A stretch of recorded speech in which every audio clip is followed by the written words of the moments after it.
Pemirsa Gatra TV, berjumpa lagi bersama saya Guritno dalam Gatra Interview.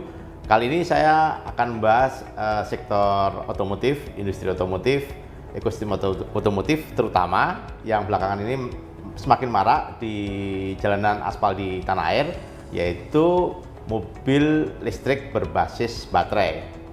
Nah, saya pernah 2 tahun yang lalu kurang lebih bertemu dengan narasumber yang kali ini saya ketemu lagi. Waktu itu Pak Dorpi Padunungan pernah menyampaikan salah satu opini yang menarik, yaitu punahnya dinosaurus. Nah, dinosaurus itu adalah kendaraan yang berbasis pembakaran di dalam atau dikenal sebagai ICE internal combustion engine. Nah, kali ini kita akan dalam Gatra Interview akan wawancara, akan sedikit mengeksplorasi opini pendapat dari Pak Dorpi. Apa kabar Pak Dorpi? Selamat pagi. Sehat selalu Pak? Sehat, terima kasih. Oke Pak.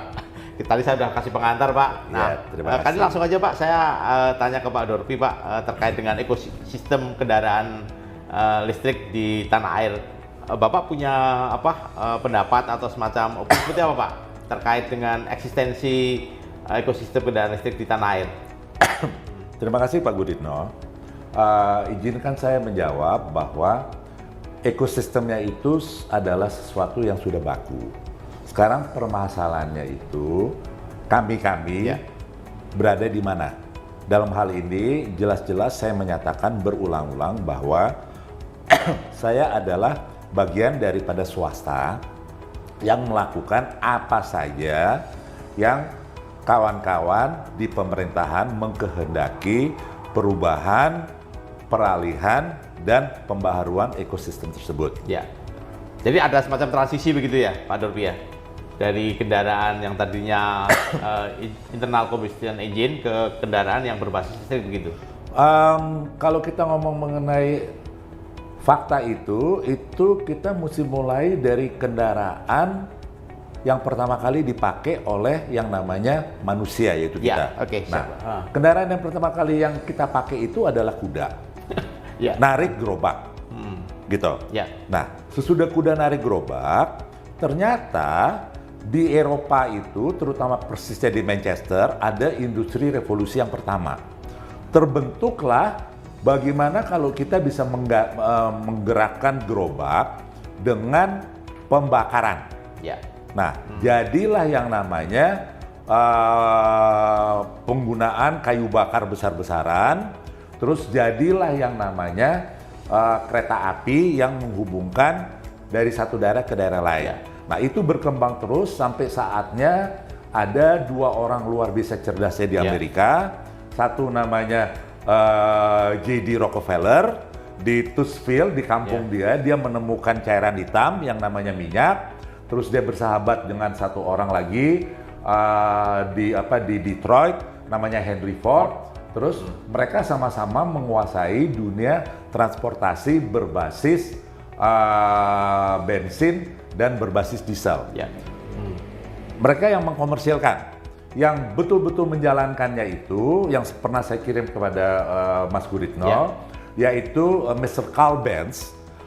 Dia menemukan bahwa bahan baku untuk cuci baju, alkohol itu bisa dipakai untuk bikin gerobak tanpa kuda.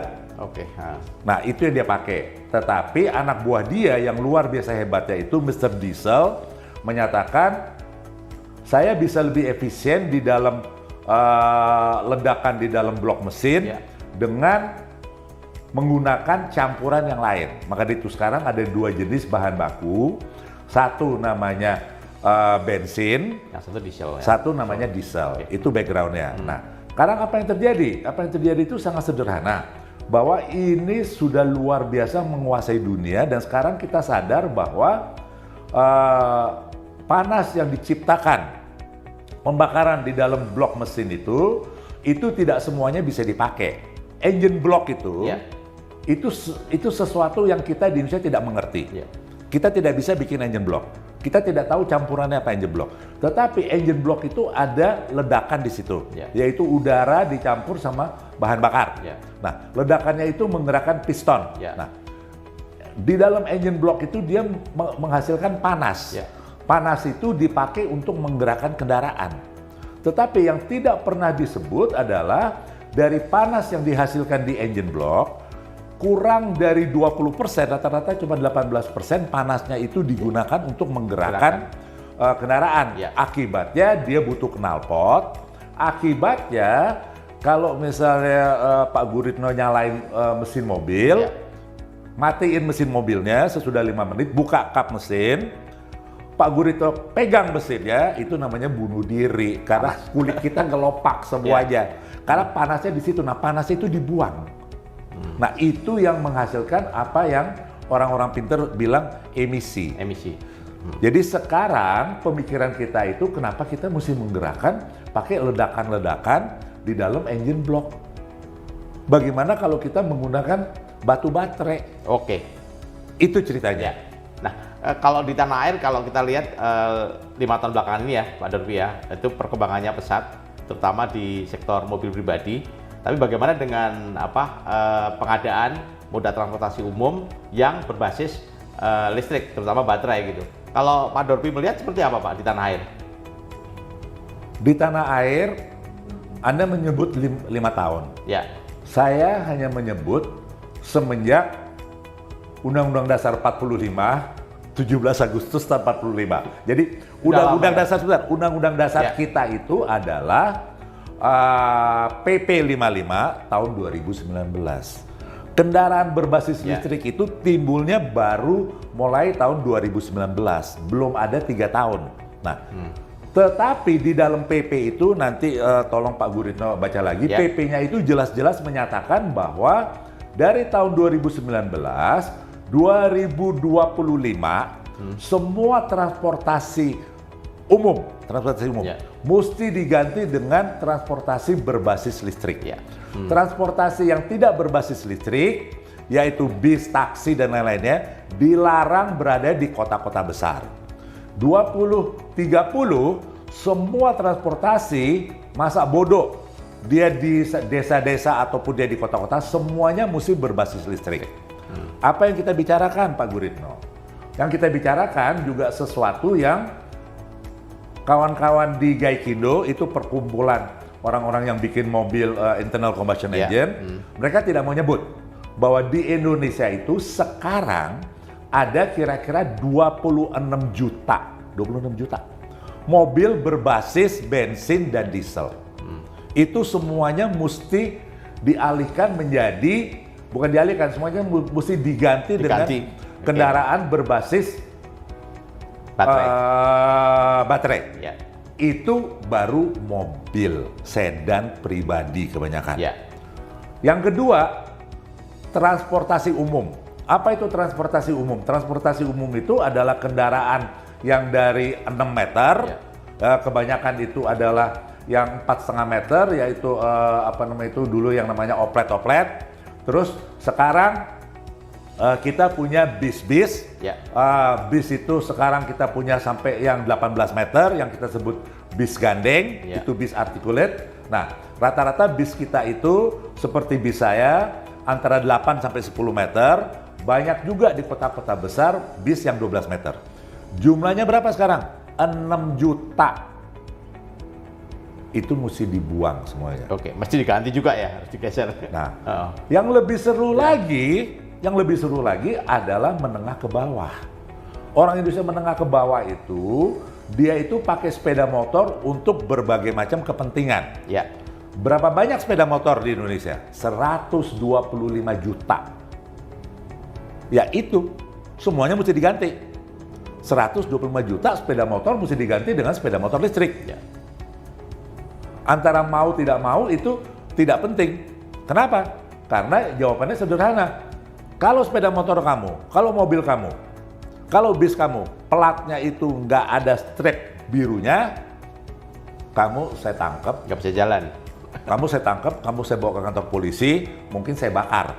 Nomor 2, kalau kendaraan kamu tidak ada strip birunya berarti kamu melanggar Undang-Undang Dasar Berkendaraan di Indonesia. Yang 2019 itu ya? 2019. Oke. Itu Oke. ceritanya. Pak Dorbi, kalau di Indonesia kan banyak ya opini dan juga obrolan di medsos dan juga di beberapa webinar itu yang menyebut soal ekosistem kendaraan. Dan ini mungkin pengetahuan kebanyakan orang khalayak umum itu sangat minim gitu loh. Dari obrolan singkat dengan Pak Dorbi, saya pernah dengar seperti apa sih sebenarnya ekosistem kendaraan itu gitu loh. Kan ada berapa faktor atau segmen ya, level itu yang pertama apa, kedua. Mungkin Pak Dorbi bisa menjelaskan secara singkat, Pak? Betul. Sebelum saya jelasin Ya. itu, pertama-tama saya menyatakan ini berulang-ulang di depan semuanya, termasuk juga di depan polisi. Saya heran, kenapa di negara ini yang mesti ngatur itu juga dia bikin surat izin. Oke. Saya nggak ngerti. Karena di mana saja kalau Anda mau surat pengemudi, kalau Anda mau kir kendaraan, kalau Anda mau dapat STNK sama BPKB, Anda pergi ke Departemen Perhubungan. Namanya Department of Motor Vehicle. Hanya di Indonesia kantor polisi lakukan itu. Polisi ngeprint Anda di pinggir jalan karena SIM Anda sudah kadaluarsa, karena nomor plat Anda belum diperpanjang. Terus dia bilang apa?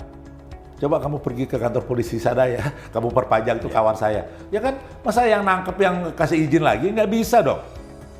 Gitu. Apapun alasannya, sampai sekarang saya menyatakan itu salah. Nah, sekarang menjawab pertanyaan Anda, ekosistemnya itu sangat disesalkan, Pak Guritno. Ya. Di Indonesia itu, saya berani berdebat dengan siapa saja, tidak ada yang mau terus terang membicarakan ekosistem.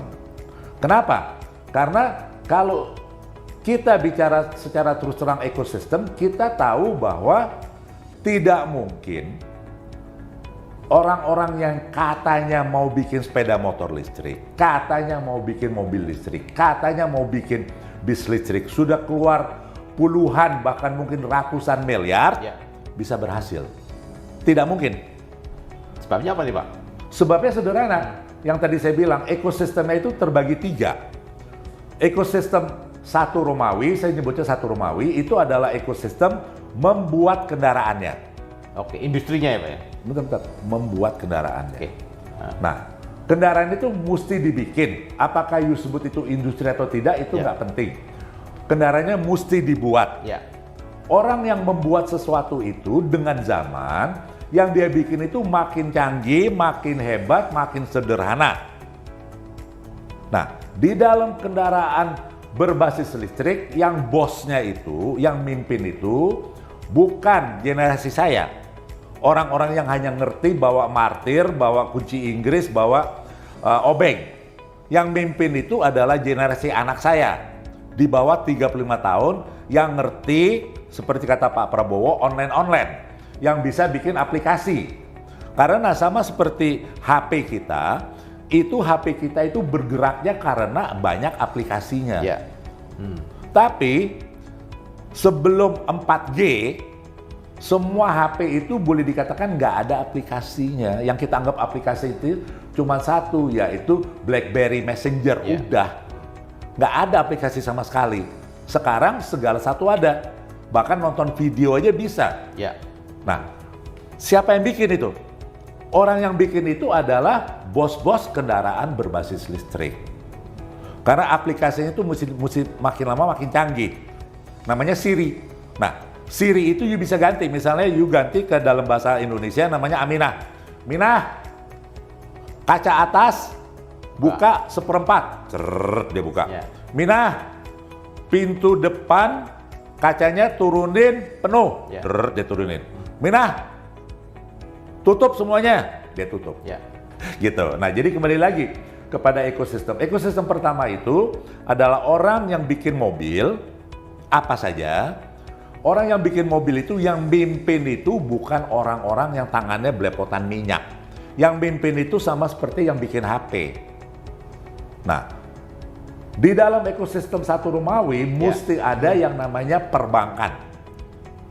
Di dalam ekosistem satu itu mesti ada yang namanya asuransi. Lembaga finansial gitu ya? Apa? Lembaga finansial. Ya, boleh deh. Tapi saya lebih Perbankan cenderung sama insurance.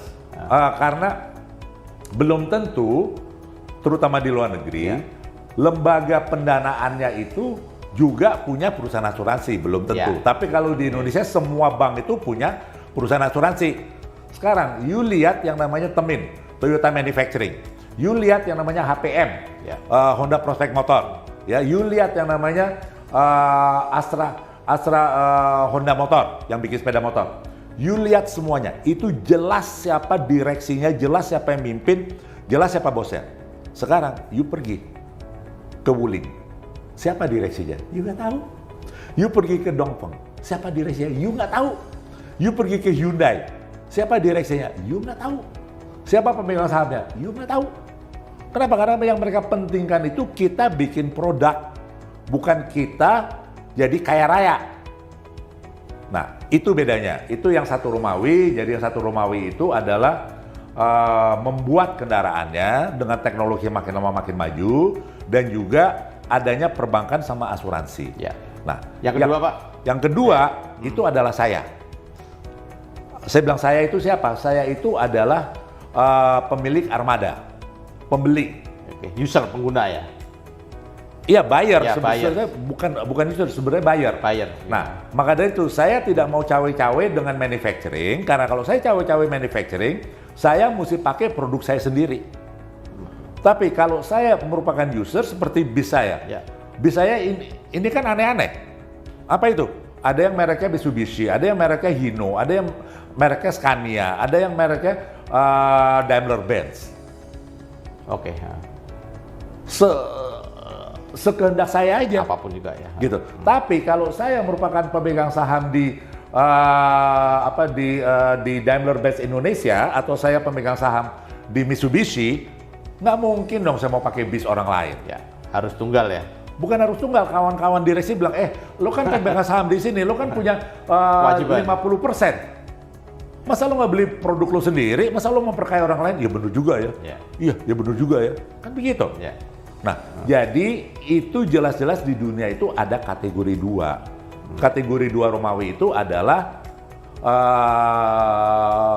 fleet user, adalah individual user, gitu. Yang dia mau beli barang yang bagus.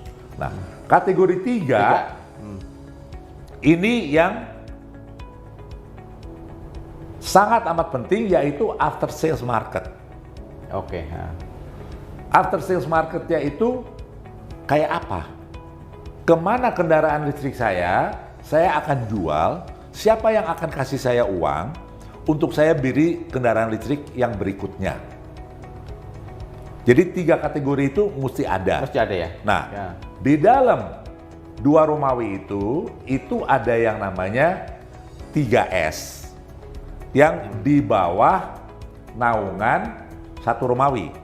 3S itu semuanya pakai bahasa Inggris ya, yaitu sales, service, sama bukan sales, spare parts sama service. Nah, jadi salesnya itu dalam bahasa Indonesia namanya dealer. Nah, spare parts dapatnya dari factory-nya. Ya, suku cadang dan sebagainya. Factory itu bilang ini adalah suku cadang yang fast moving, ini adalah suku cadang yang slow moving. Anda mesti minimal punya sekian banyak suku cadang. Kenapa? Karena di belakang dealer Anda, di belakang sales Anda itu, Anda punya tempat service station, di mana ada mekanik-mekanik Anda, ada application engineer Anda, semuanya saya mesti didik. Saya didik. Nah, begitu ceritanya, Pak Guritno. Ya, oke. Terima kasih Pak Dorby, obrolan segmen pertama. Nanti kita akan lanjut dengan obrolan lagi terkait dengan investasi electric vehicle di tanah air, seperti apa gambarannya. Terima kasih. Pak Jokowi bilang bahwa nikel sudah tidak boleh lagi diekspor. Nikel itu semuanya mesti dijual dalam negeri. Nah, itu dasarnya kenapa dunia membutuhkan Indonesia, karena Nikel di Indonesia itu luar biasa banyaknya.